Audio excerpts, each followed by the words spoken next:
नमस्कार दोस्तों, हिंदी साहित्य चैनल में आपका स्वागत है।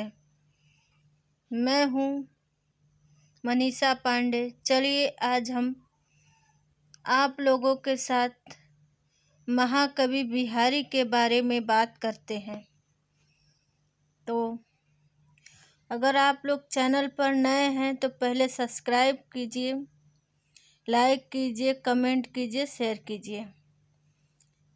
चलिए आज हम लोग बिहारी के बारे में बात करते हैं।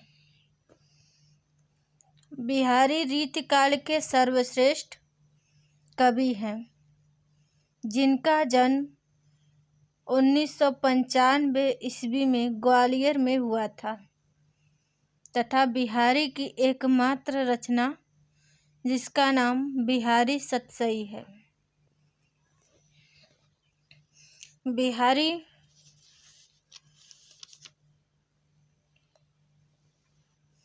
जयपुर के राजा के यहाँ कवि थे। कहा जाता है कि एक बार बिहारी जब जयपुर के राजा के यहाँ पहुँचे तो उस समय राजा जय सिंह अपनी छोटी रानी के प्रेम में इतने आसक्त थे कि राजकाज सब भूलकर महल से बाहर भी नहीं निकलते थे। तब बिहारी ने उन्हें एक दोहा लिखकर उनके पास भिजवा दिया। वह दोहा है, नहीं पराग नहीं मधुर मधु, नहीं विकास इह काल, अली कली ही स्यो विधो, आगे कौन हवाल। दोहे में छिपे हुए व्यंग को समझकर राजा जय सिंह तुरंत बाहर निकल आए और राजकाज में अपने संलग्न हो गए। तब से बिहारी का मान बहुत बढ़ गया।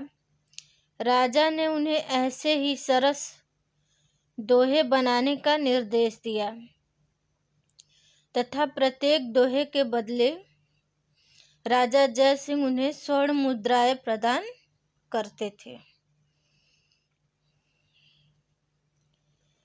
बिहारी सतसई मूलतः श्रृंगार रस से ओतप्रोत एक मुक्तक काव्य है, जिसका प्रत्येक दोहा हिंदी साहित्य का एक एक रत्न माना जाता है।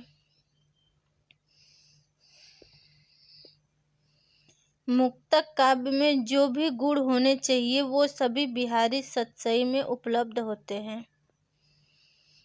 बिहारी के बारे में आचार्य रामचंद्र शुक्ल ने कहा है कि मुक्तक काव्य की कसौटी का निर्धारण बिहारी ने कर दिया है तथा बिहारी सतसई इस कसौटी पर पूर्णतः खरी उतरती है। वे आगे कहते हैं, जिस कवि में कल्पना की समाहार शक्ति के साथ भाषा की समाज शक्ति जितनी ही अधिक होगी उतना ही वह मुक्तक की रचना में सफल होगा।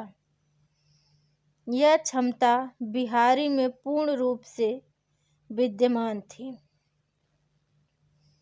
बिहारी सतसई की दोहों की प्रशंसा करते हुए किसी ने कहा है, सतसैया के दोहरे ज्यों नाविक के तीर, देखन में छोटन लगे घाव करे गंभीर।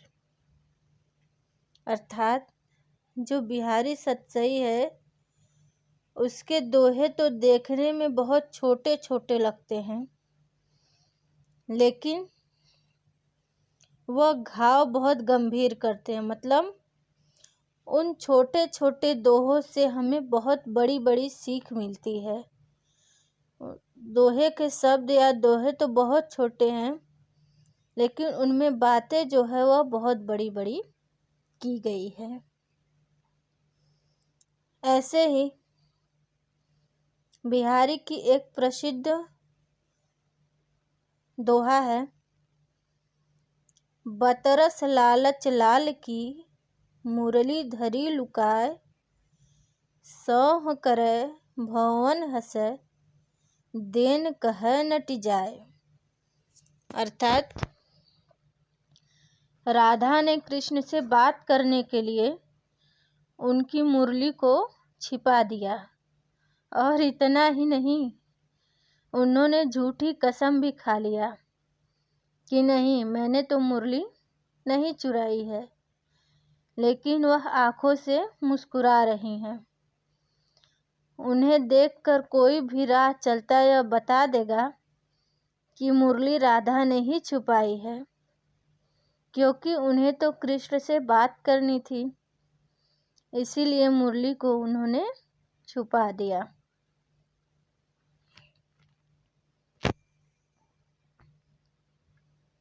इसी तरह एक और दोहा है,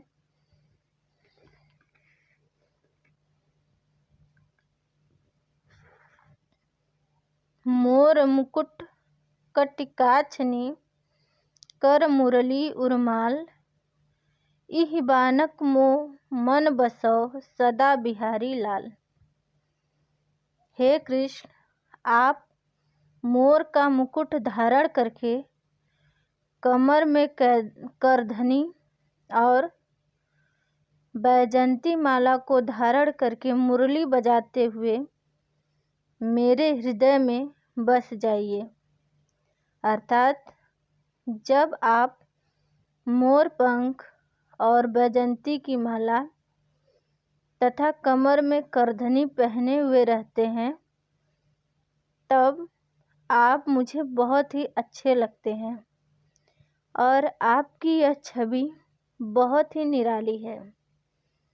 उसी छवि को मेरे हृदय में बसा रहने दीजिए।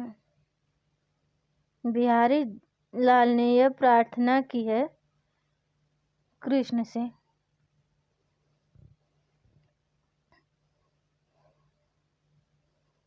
इसी तरह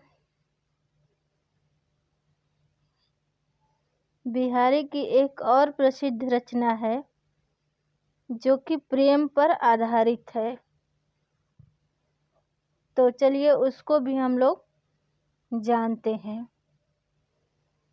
या अनुरागी चित्त की गति समझै नहीं कोय, ज्यों ज्यों बूढ़े श्याम रंग त्यों त्यों उज्ज्वल होय।